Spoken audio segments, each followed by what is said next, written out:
क्या एक साधारण सा दिखने वाला शीशा किसी इंसान को पागल बना सकता है? क्या कोई आईना किसी परिवार को पूरी तरह तबाह कर सकता है? नमस्कार दोस्तों, आज हम बात करने जा रहे हैं 2013 की सुपरहिट हॉरर फिल्म ओक्यूलस की। IMDb ने इस फिल्म को दिए है 6.6 स्टार्स आउट ऑफ 10 और यह कोई आम भूतिया कहानी नहीं है, बल्कि ये खेल है दो दिमागों के बीच का। एक तरफ है भाई बहन टिम और कैली, दूसरी तरफ है एक 400 साल पुराना शापित शीशा जिसका नाम है द लासर ग्लास। इस वीडियो में हम इस फिल्म की पेचीदा कहानी, इसके माइंड गेम्स और इसके उस शॉकिंग एंडिंग को पूरी गहराई से समझेंगे जो आपको सोचने पर मजबूर कर देगी। आज हम इस फिल्म की खौफनाक दास्तान को बेहद बारीकी से समझेंगे, साथ ही इसके केंद्र में मौजूद रहस्यमयी लासर ग्लास से जुड़े कुछ दिलचस्प पहलू भी जानेंगे। फिल्म की मूल कहानी में अतीत और वर्तमान के दृश्य बार बार आपस में उलझते हैं, जो एक भ्रम और कंफ्यूजन पैदा करते हैं। इस भ्रम को दूर करने के लिए हम इस कहानी को एक सीधे और सिलसिलेवार क्रम में जानेंगे।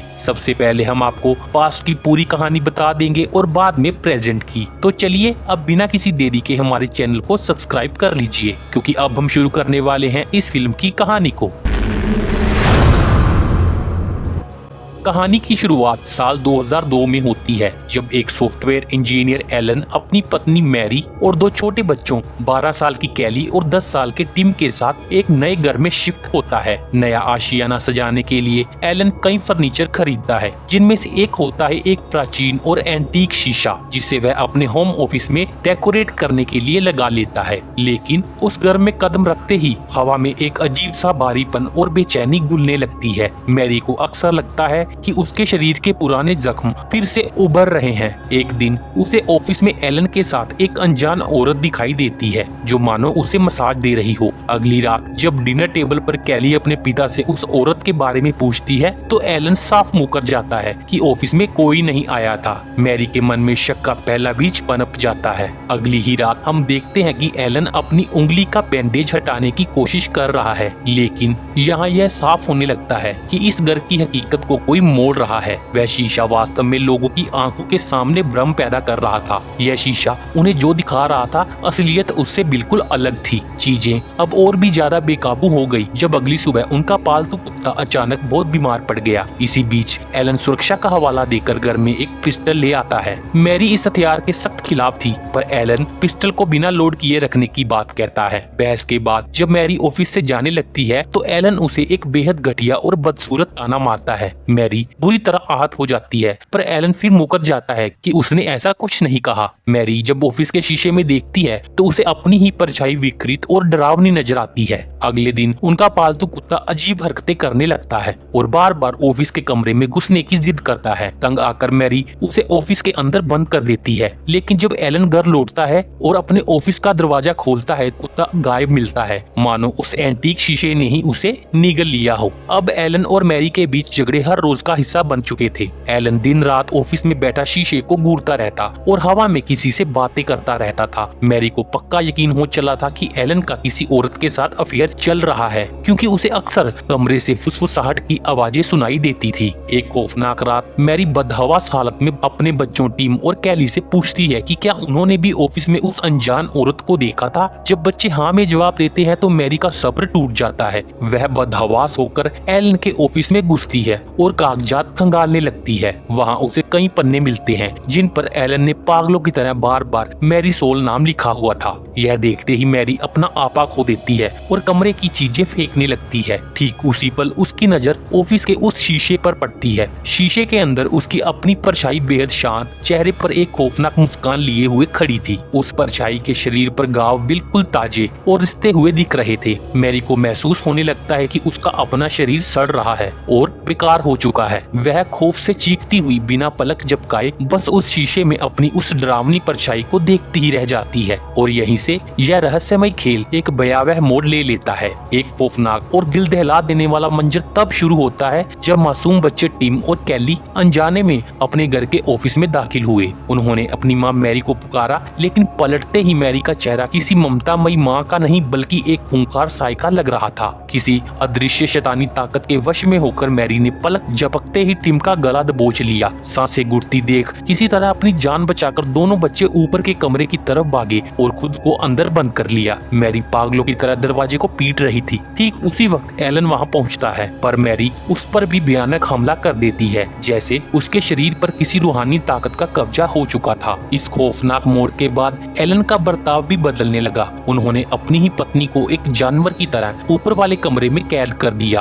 और मासूम बच्चों को झूठी तसल्ली दी कि उनकी मां बीमार है, इसलिए कोई भी उसके कमरे की तरफ नहीं जाएगा। दिन बीतते गए, लेकिन एलन का होश खोना जारी रहा। वे पूरे दिन उस रहस्यमयी लासर ग्लास के सामने बैठे उसे घूरते रहते थे। घर का राशन पानी खत्म होने लगा था, पर एलन अपनी ही मायावी दुनिया में खोए हुए थे। कैली ने गिड़गिड़ाते हुए डॉक्टर बुलाने और सामान लाने की मिन्नतें की, लेकिन एलन पर कोई असर न हुआ। जब कैली ने खुद फोन करने की कोशिश की तो हर बार फोन की दूसरी तरफ से एक ही अनजान आवाज आती, जो बार बार सिर्फ यही कहती कि फोन उनके डैड से ही करवाया जाए। वह प्राचीन शीशा न केवल दिमाग बल्कि पूरे घर की फोन लाइन को भी अपने वश में कर चुका था। बढ़ती घबराहट और हताशा में कैली उसी कमरे की तरफ बढ़ी जहां उसकी मां कैद थी। कमरे का नजारा देखकर उसकी रूह कांप गई। मैरी बारी लोहे की जंजीरों में जकड़ी हुई थी और भूख और पागलपन के भयानक दौर में प्लेटें चबा चबा कर अपने सारे दांत तोड़ चुकी थी। उसका चेहरा किसी खौफनाक मंजर से कम नहीं लग रहा था। तभी अचानक पूरे घर की बत्तियां गुल हो गई। कैली समझ चुकी थी कि अगर उन्हें जिंदा बचना है तो इस खौफनाक घर से भागना ही होगा।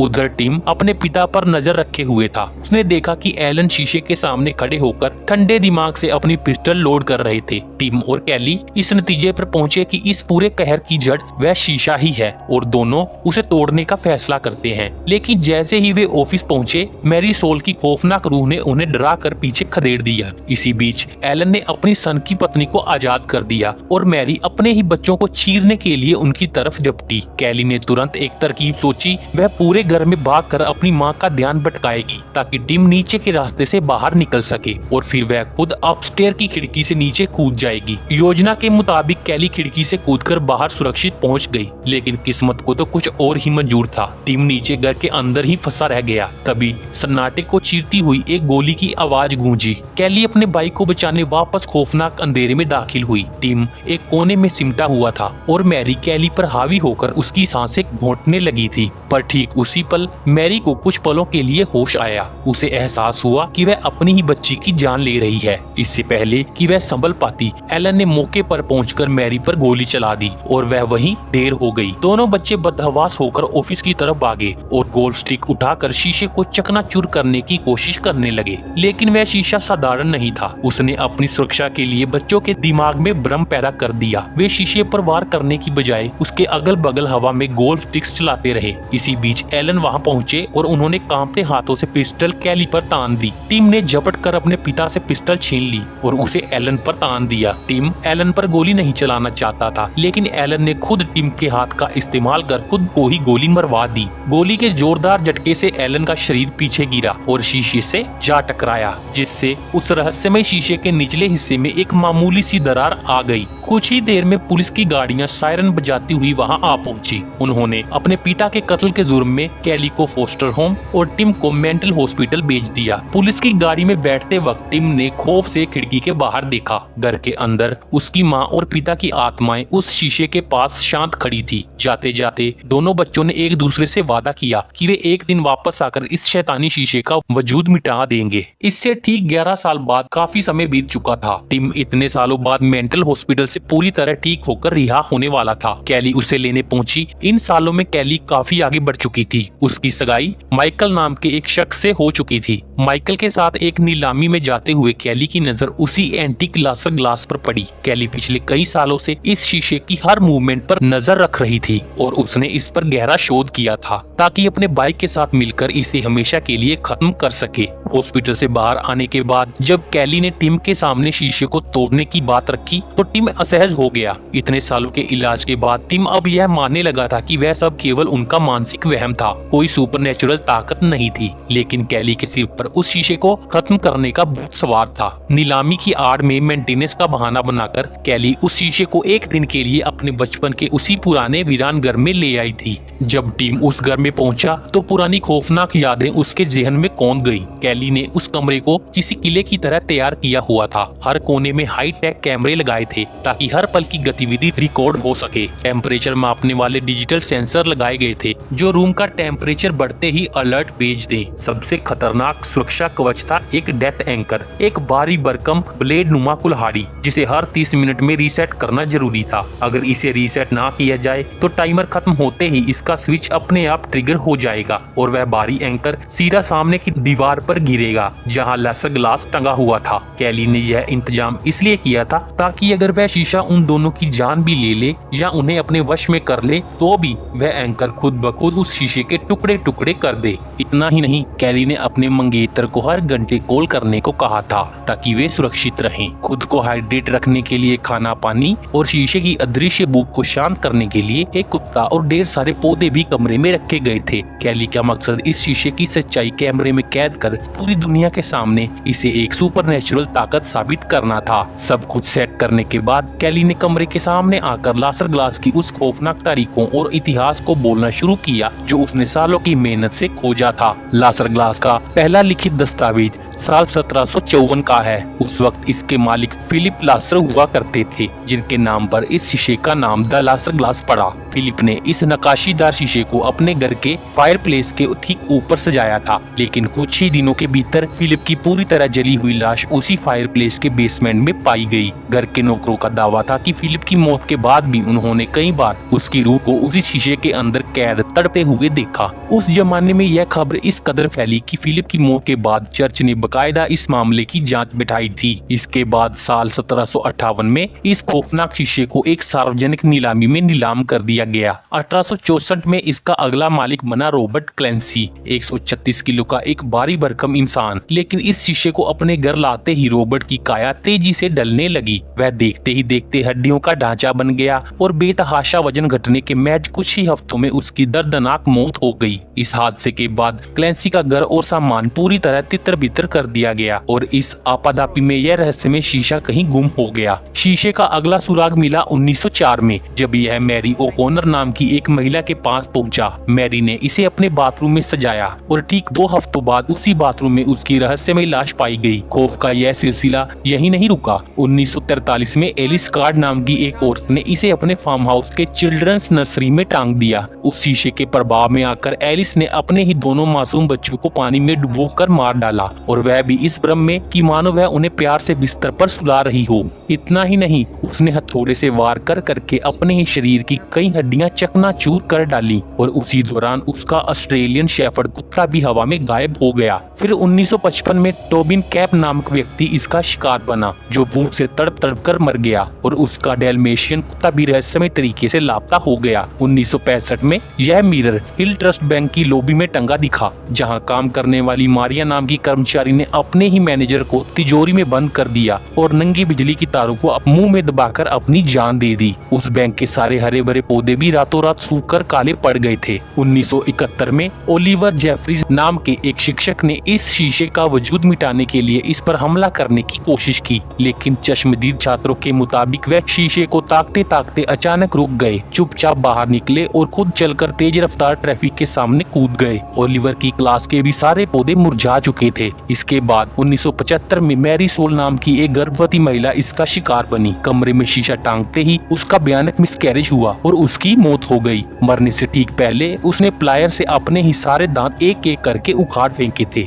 और आखिरकार 2002 में यही शीशा एलन और मैरी के हाथों में पहुंचा, यानी टिम और कैली के माता पिता के पास, जिसकी खौफनाक दास्तान से पूरा परिवार तबाह हो गया। संक्षेप में कहें तो यह शीशा अब तक 40 से भी ज्यादा बेगुनाह लोगों की बलि ले चुका था और किसी अनजान गहरी शैतानी ताकत के वश में था। वर्तमान में टिम इन पुरानी बातों को सिर्फ एक इत्तेफाक मान रहा था और उसका दिमाग किसी भी तरह की अलौकिक ताकत को स्वीकार करने के लिए तैयार ही नहीं था। लेकिन कैली पूरी शिद्दत से जानती थी कि यह शीशा साक्षात बुराई है। कैली ने शीशे के सामने एक कुत्ता बांध रखा था ताकि वह उसे अपनी अदृश्य भूख मिटाने के लिए दे सके, लेकिन टीम ने दया दिखाकर उस कुत्ते को आजाद कर बाहर भगा दिया। टीम को यह सब एक बचकानी बकवास लग रही थी क्योंकि कमरे के सारे पौधे अब भी हरे भरे थे। कैली ने चेतावनी चेतावनी दी कि शीशा अपनी चाल चलने के लिए थोड़ा वक्त लेता है और जल्द ही अपना खूनी खेल शुरू करेगा। बातों बातों में कैली ने टीम को चुनौती दी कि अगर उसे डर नहीं लगता तो वह खुद इस शीशे को तोड़ कर दिखाए। टीम हमला करने के लिए आगे बढ़ा भी, पर ऐन मौके पर यह कहकर रुक गया कि इस बेशकीमती एंटीक शीशे का हर्जाना कैली को भरना पड़ेगा। कैली समझ गई कि द लासर ग्लास ने टीम के दिमाग से खेलकर बड़ी होशियारी से खुद की रक्षा कर ली थी। जैसे जैसे वक्त बीतने लगा, दोनों भाई बहन अतीत की भयानक यादों और भ्रम के जाल में फंसने लगे। इसी बीच कैली ने गौर किया कि घर के सारे हरे भरे पौधे अचानक सूखकर तिनका हो चुके हैं। यही नहीं, कमरे में निगरानी के लिए लगाए गए कैमरे रहस्यमय तरीके से एक दूसरे की तरफ मुड़ चुके थे। जब उन्होंने फुटेज की जांच की तो उनके होश उड़ गए।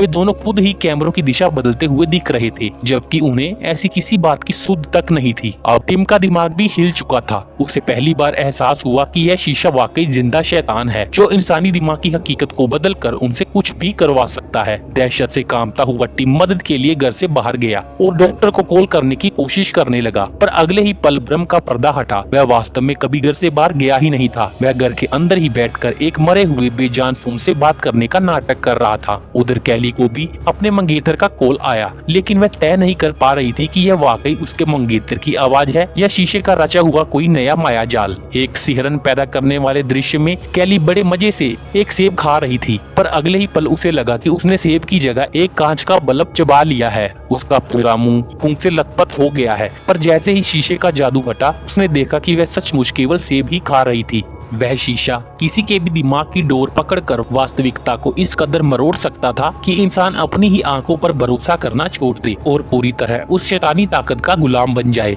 और फिर सन्नाटे को चीरते हुए टिम और कैली के सामने उनके बचपन की वे पुरानी खौफनाक यादें किसी जिंदा साये की तरह नाचने लगी, जहां उनके मृत माता पिता एक बार फिर उनके सामने खड़े थे। भ्रम का मायाजाल इस कदर गहरा हो चुका था कि टिम और कैली अपने अतीत की यादों में पूरी तरह खो गए। वे दोनों 11 साल पुरानी उस दर्दनाक रात की तरह इस वक्त भी एक दूसरे की परछाइयों का पीछा कर रहे थे। द लासर ग्लास ने उनके दिमाग को अपनी उंगलियों पर नचाना शुरू कर दिया था। इसी आपाधापी में कैली एक टूटे हुए गमले का नुकीला टुकड़ा हाथ में लिए बदहवास घूम रही थी। तभी अंधेरे से निकलकर उसकी माँ मैरी की आत्मा उसके सामने आई। डर से कांपती कैली ने बिना सोचे समझे वह नुकीला टुकड़ा सामने खड़ी आकृति की गर्दन में घोंप दिया। जैसे ही रम का बादल छटा, कैली के पैरों तले जमीन खिसक गई। सामने उसकी माँ नहीं बल्कि उसका मंगेतर माइकल लहूलुहान खड़ा था, जो सिर्फ उसकी खैरियत लेने उस वीरान घर में आया था। शीशे के इस खौफनाक माइंड गेम ने कैली से उसके ही हाथों उसके प्यार का कत्ल करवा दिया था। दहशत से चीखती और रोती हुई कैली टीम के साथ किसी तरह घर से बाहर भागी। टीम ने बदहवास हालत में पुलिस को फोन मिलाया,